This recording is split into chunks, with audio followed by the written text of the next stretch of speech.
What's up, guys? This is Webby back again for your SmackDown Live review. We are 4 days away from the big Super Showdown in Australia.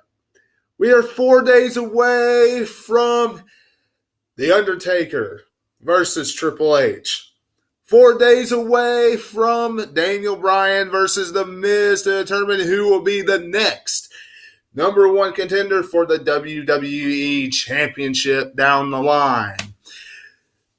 4 days away from AJ Styles versus Samoa Joe in their heated rivalry, personal rivalry that has reached a boiling point so bad that AJ Styles is now sitting at home and will not leave his house until he goes to Australia. Right, wrestling fans? He will not even come to the show because of what Samoa Joe did last week. Speaking of Samoa Joe, he wasn't even on the show this week. We're going to get into how WWE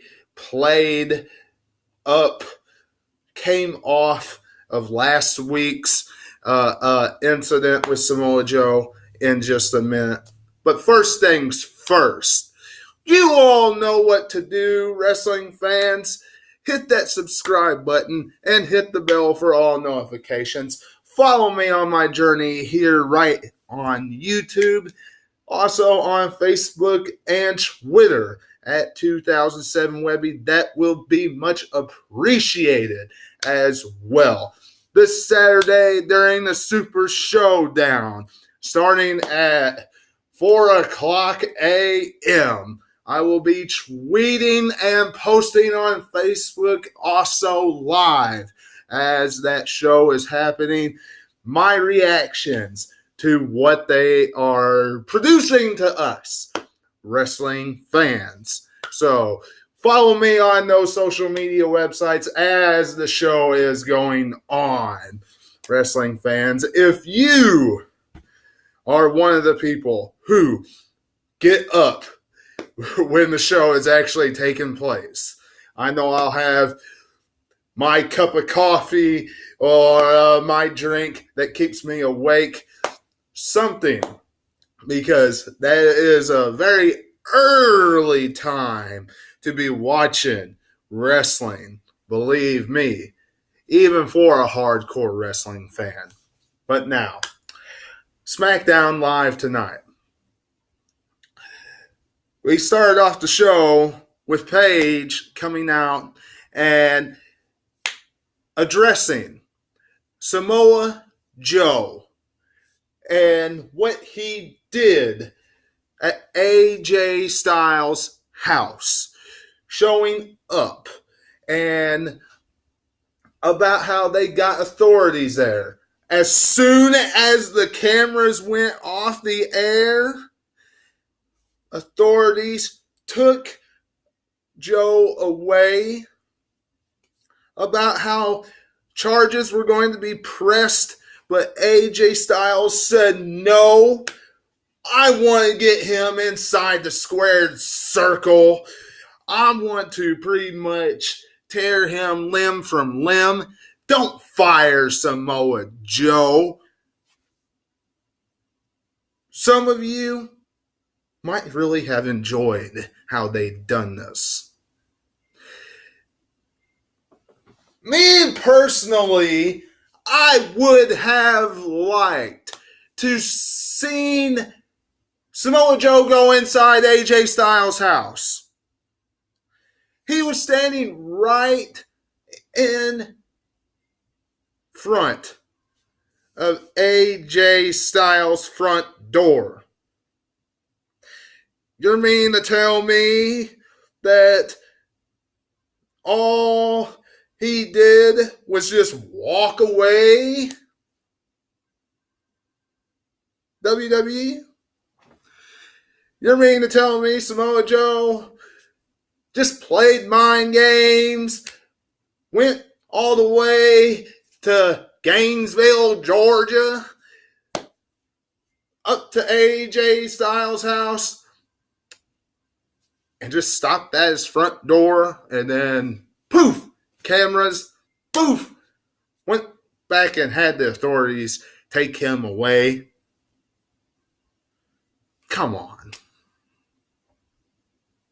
Give me a break. You had to have done something better than that.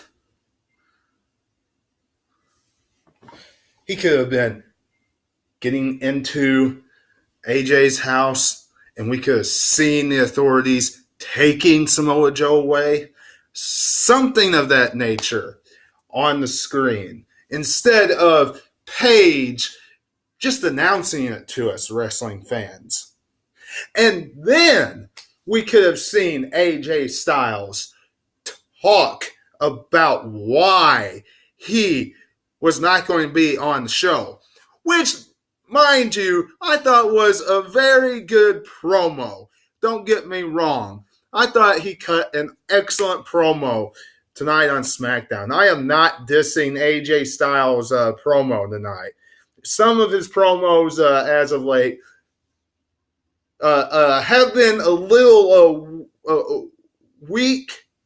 Tonight, 100% great. But I think the Samoa Joe aspect could have been played up a lot better, wrestling fans. That's just me. Once we had that, we dived right into some mixed match challenge action.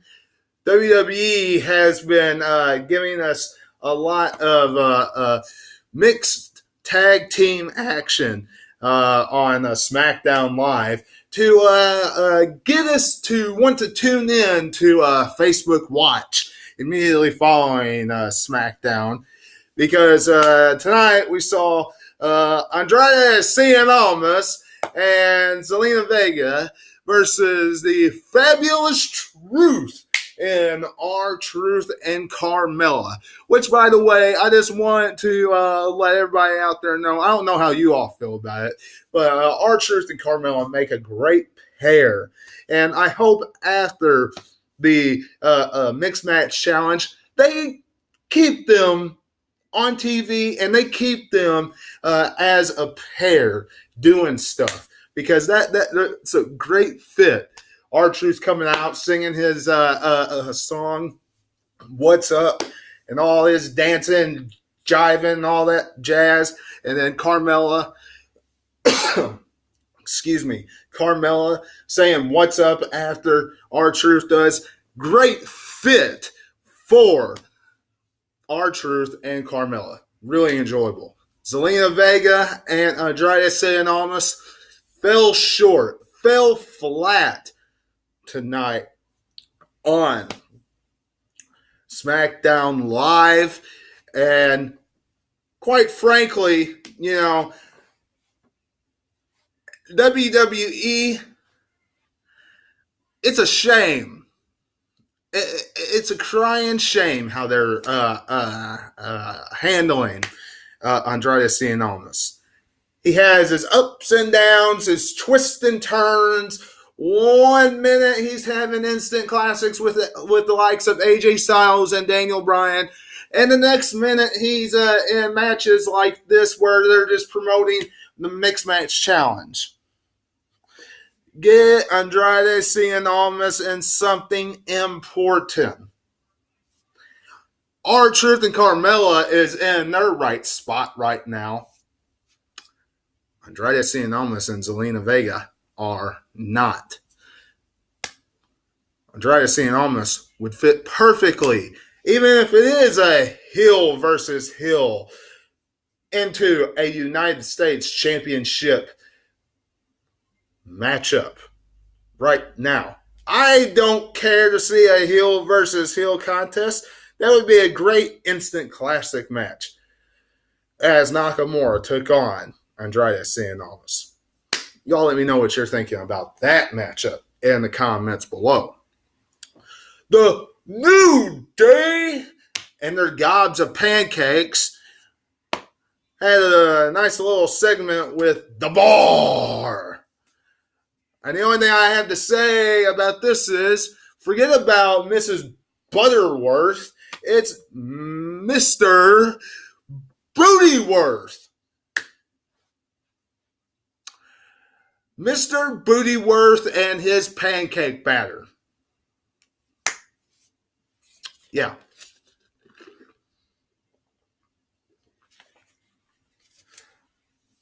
It was, look.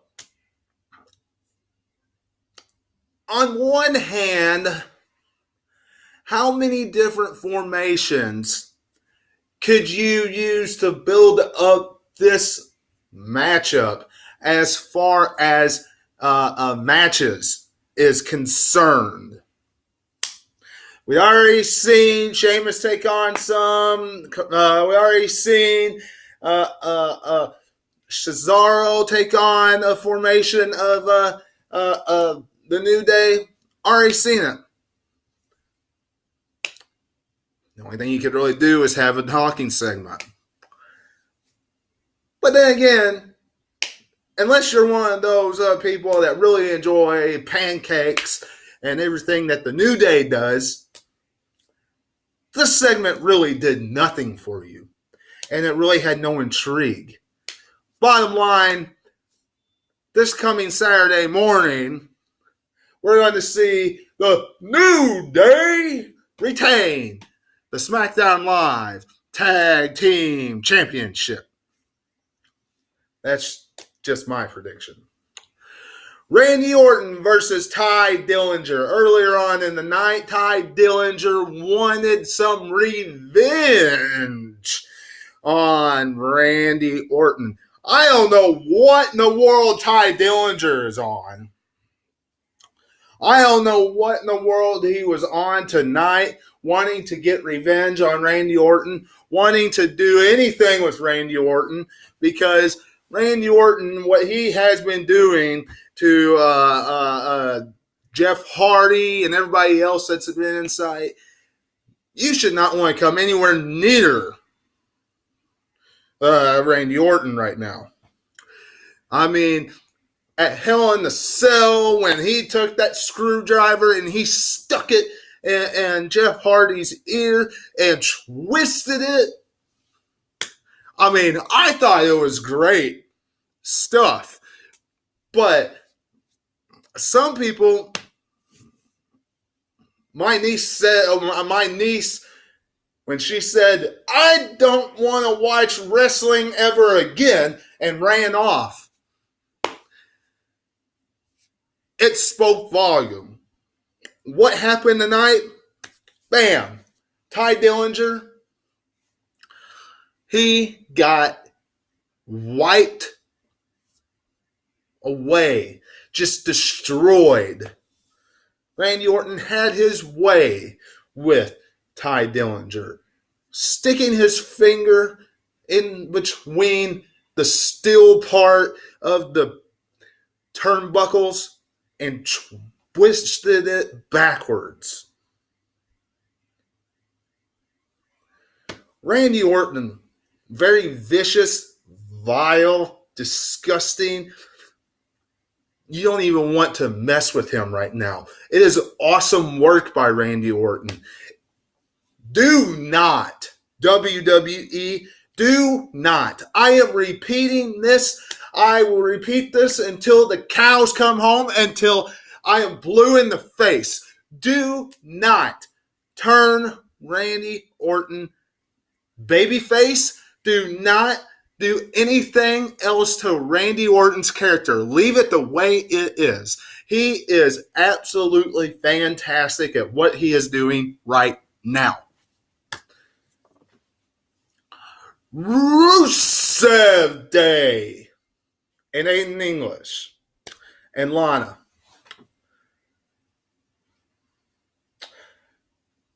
Y'all remember when Rusev and Lana and Dolph Ziggler were all having their rivalry? You don't remember that? All that jazz, all that garbage. It was a bunch of crap.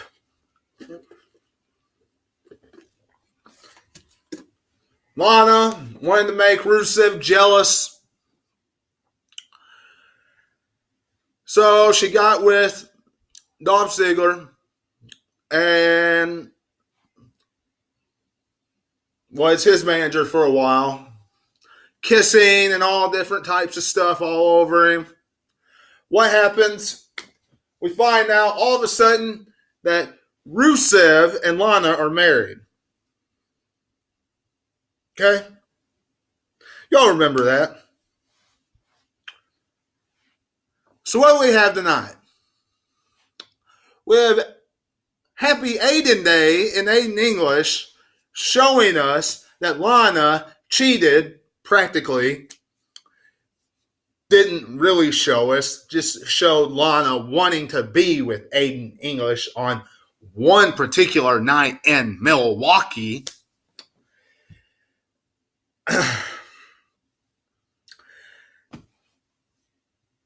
And Rusev and Lana are married. Okay. Now, wrestling fans,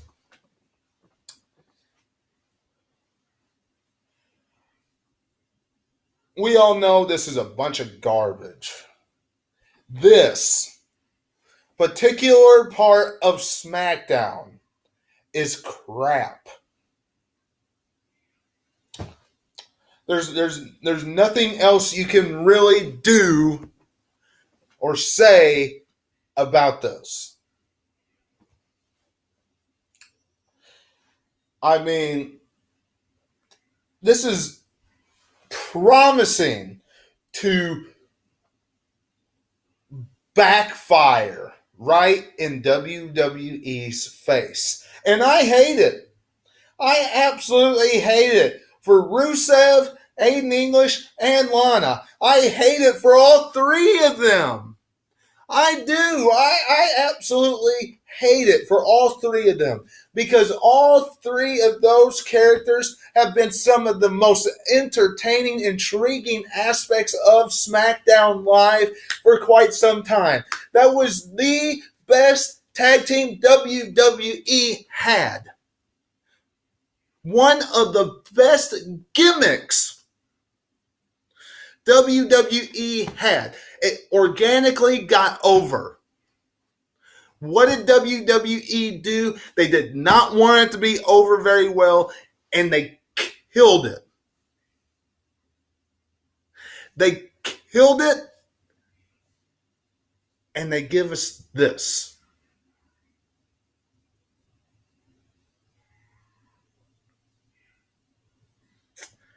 It's going to backfire.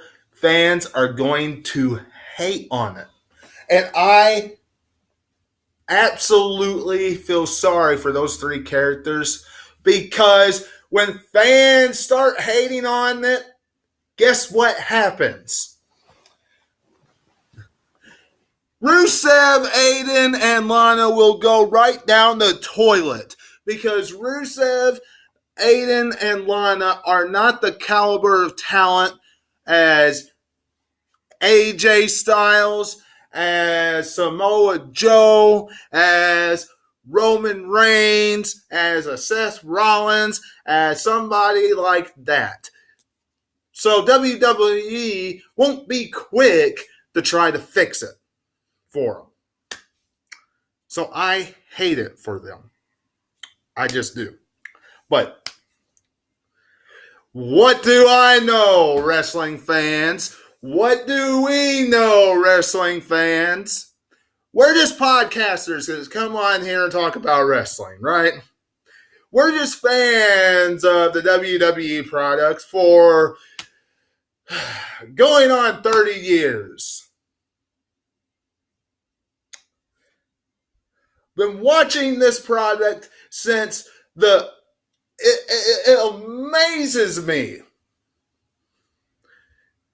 It amazes me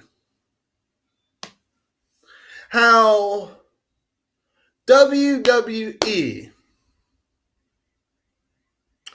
can mismanage, mishandle their middle talent, their mid-card talent. And that's what they're doing with Rusev Day, Aiden Day, and Lana. Or Lana Day. You know, they're booking it like it's one of the biggest stories. But in reality, it's going right down the toilet. Fans will crap all over this. Guarantee it. If people on the internet are praising this, I am absolutely surprised. Y'all remember back in the 90s, whether it's the early 90s or the Attitude Era, or for that matter, even the 2000s era. It seemed like everybody had a piece of the pie. Early 90s, everybody had a piece of the pie. Everybody had intriguing storylines. Everybody was organic. Everybody was getting over. And if you weren't getting over with the fans, you were doing it to yourself. It really showed that. Now, forget it. WWE took this, and the still a line from Rusev, crush. That's what they did. Daniel Bryan versus Shelton Benjamin. Once again,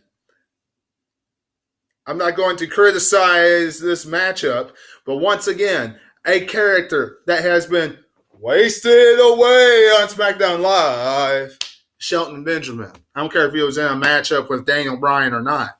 He's been wasted away. He will continue to be wasted away. Shelton Benjamin is a lost cause on SmackDown Live. As far as Daniel Bryan is concerned, Miz got the upper hand this night. I'm still predicting for him to walk out of Australia, the number one contender. I still am. I'm still predicting him to be the WWE champion. I still am. Going into WrestleMania. He has Miz TV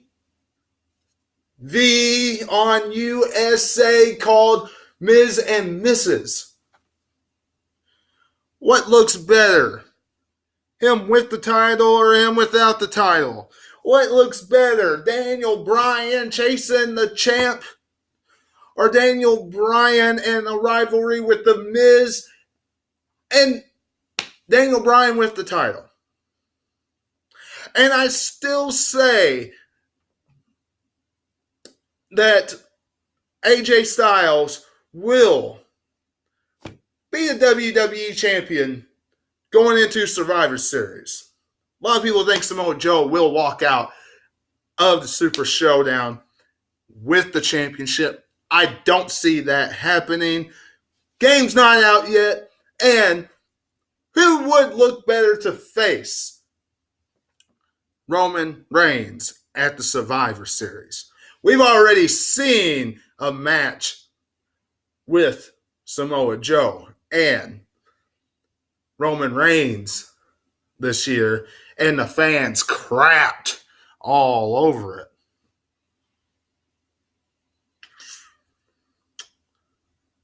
Trust me, it's going to be AJ Styles.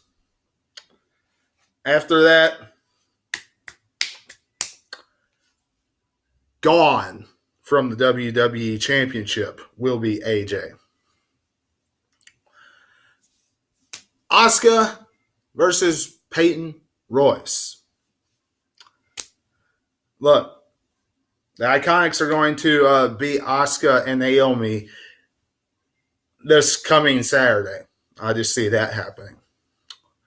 And finally, Becky and Charlotte.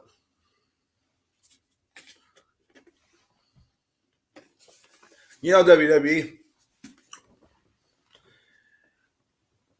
I like Becky's character the way it is. She's going to flourish with the kind of bad. I want to just stomp a mud hole in Charlotte character. Not this bland, Becky, smiley, jolly-go-lucky character that we used to see. She'll flourish with the character that she has right now. Because she's going to get cheered either way. Okay? However, if tonight did not prove to you that Charlotte needs to turn heel WWE, I do not know what will. I don't. Charlotte needs to be a heel. Charlotte needs to turn to a bad guy. Charlotte needs to be like her daddy, a heel. That is in her. She is a better heel. Fans want to see that out of her. Fans don't believe in this babyface Charlotte crap that you are feeding us. We don't. Give us heel Charlotte. It's inevitable. She's going to Monday Night Raw next year. She'll end up facing Ronda Rousey at WrestleMania. There is no doubt in my mind that's what's happening. But who do you think they're going to cheer for? Ronda Rousey or Charlotte? It's going to be Ronda Rousey. Turn her heel before she goes to Monday Night Raw. And that's all I got for this SmackDown Live. Y'all let me know what you're thinking in the comments below. Leave a like, share. Don't forget to subscribe. Hit the Webby button. Hit that button at the top of the screen. That would be much appreciated. Go back and watch the Monday Night Raw review, which is down at the bottom. That would be much appreciated as well. And until I see you again, this is Webby, and I'll catch you on the other side. Talk to you later.